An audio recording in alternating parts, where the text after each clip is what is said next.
Hey guys, what's up? How ya doing? I'm here to give you guys a recap on a new episode of Nanatsu no Taizai, Fundo no Shinpan, or the 7 Deadly Sins, Dragon's Judgment, which is on episode 21. Well, looks like to me there's going to be another issue along the way before things can settle down, so if anything else, let's just get this started. We have to it that things seem to be okay and back to normal, since the 7 Deadly Sins defeated and killed the Demon King. We have to it that Gil Thunder, Grimmore, and Hauser end up having a small talk with each other, Although they are happy that the biggest bad is defeated, Escanor is, however, dead, And they're kind of like upset that to see how things are. Although they do question one thing, what's going to happen next? And Vivian interrupted the three and says, when light and darkness crumbles, the age of chaos begins, And we have to it that Vivian is over Gil Thunder because apparently Dreyfus is the one that somehow told her, hey, if you end up dying, everyone will be in sadness, And because of that, Vivian fell in love with Dreyfus, and she even tells Grimmore, call me mama from now on, okay? I'm like, oh, shut up, Whatever the case may be,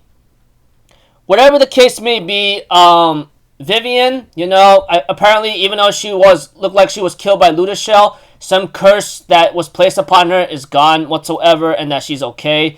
And we have to it that Vivian was asked a question this time of chaos, do you know what it means? And Vivian's like, well, I don't know. All I know is I just heard it from Merlin herself, that kind of thing.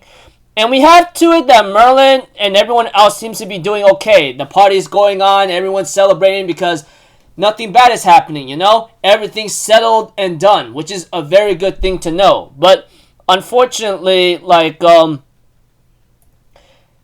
Escanor is gone, but everything seems to be okay. And as for Meliodas, since he used up all of his Demon King powers, he no longer has to go back to he doesn't have to go to the demon world, But we have to it that everyone seems to be okay, everything else seems to be off, and we have to it that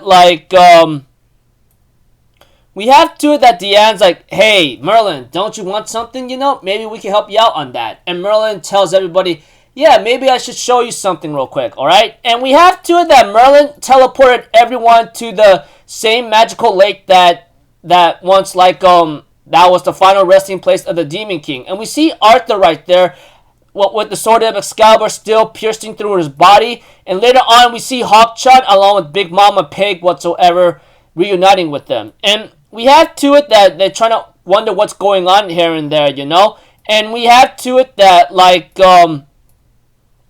that Merlin was actually talking to that big watery lake and says, hey, princess, are you ready? She said, yeah, it's ready.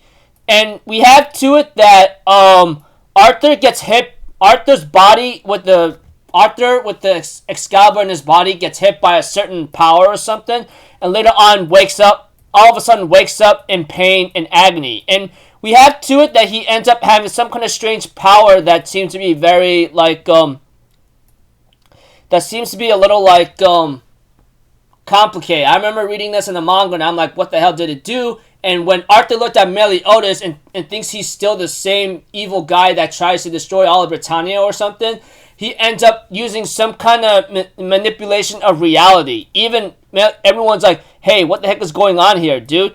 And we have to it that it's not some hallucination instead of reality manipulation. We have to it that Arthur was trying to wonder why did Meliodas betray him or why he went out of control, Merlin calms Arthur down and says, that's not the case. Listen to me. It's okay, alright? And we have to it that, that Arthur apologizes to Meliodas for, overthinking things and almost causing a lot of damage. And we have to it Meliodas ends up asking, Merlin, hey, Merlin, what did you do to Arthur? And we have to it that it looks like to me Merlin talks about something about awakening some kind of power called chaos.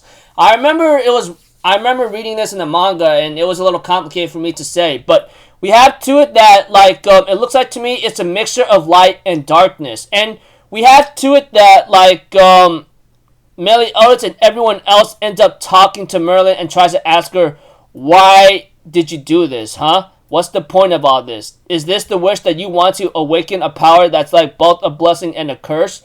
And we have to it that the voice from the lake decides to like tell Meliodas and everyone else to answer Meliodas and everyone else's questions. And she ends up calling herself the Princess of the Lake. Now, if you guys know about the Art the Legends, you would know that that name should be a little familiar. And we have to it that like Meliodas did say like I never heard about that name a long time, even though 3,000 years I've been around but never heard of it, you know. And we have to it that that the Princess of the Lake decided to tell the 7 deadly sins along with Merlin listening about a story about Merlin. We get to know that Berlin was actually a place where they experimented on children and tested like what kind of weapons they could be made of, you know, etc.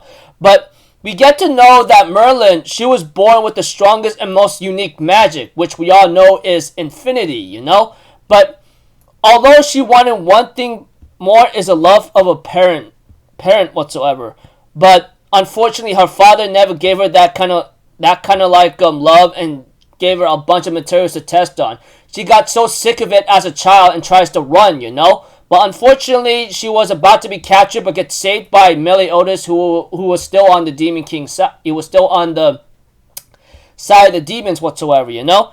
And we have to it that like Merlin did fall in love with Meliodas that day that he saved her when she was being chased down by her captors or something. But we have to it that she tried to transform herself into an adult form to try to like capture Meliodas, but unfortunately for her, Meliodas already fell in love with Elizabeth, and Elizabeth grew fond of Merlin, and that she couldn't hate them both eventually, you know. So she decides to in order to, she had a gaping hole in her heart, you know, something that could never be filled. And she decides to find a way to use knowledge whatsoever to fill in that gaping hole in her heart, you know. And she ends up hearing about something called chaos whatsoever. And we have to it that this thing called chaos actually gave birth to the supreme deity, the Demon King, and the sacred tree. That's when you know, the goddess race, the demon race, and the fairies came into play. Of course, the giants also came into play as well, etc. And the fourth race was later created as the giants. Unfortunately, there's something wrong with, because Chaos found something wrong with these races, that they were savage towards each other, you know. Slaves to their own power, knew nothing but inflicting pain on each other. However, that's when Chaos created humans, you know. Like kindness, cruelty, bravery, and cowardice, you know. Love, hate, beauty, and beastlessness that Chaos loved very, very much. Although they were incomplete, they came close to Chaos. Unfortunately, the two gods were filled with jealousy and apprehension. That's the supreme deity and the Demon King. They ended up sealing Chaos away, you know, etc. By that time, because the supreme deity and the Demon King worked together to seal Chaos away, Merlin spent the next 3,000 years to try to revive Chaos whatsoever, to give rise to virtually endless possibility that could fill the gaping hole and starving heart that she was looking for, you know. So yeah, and the episode ends off there. Preview next episode. Next episode's called The Taste of Chaos, you know. So yeah. Now, it looks like to me Merlin has been planning a lot of things from the very start to try to crumble light and darkness of its era, you know, and have the age of chaos come in. Now, it's a little confusing from the start, I know, and what I'm saying is really complicated and very vague, but if I had to put it in simple words, it looks like Merlin was trying to revive Chaos 3,000 years ago, and that she finally did it to the present time in this episode. And that she needed, it looks like to me, she needed someone to be killed or die in order to unseal Chaos whatsoever, you know? So yeah. I don't know if you could call Merlin the antagonist or the puppeteer behind the scenes, but yeah. So, until then, people, I'll see you guys in the next video. I'm Alphazito. Have a good day, and I'll see you guys next time, alright? Peace out. Bye-bye. Toot-toot-toot!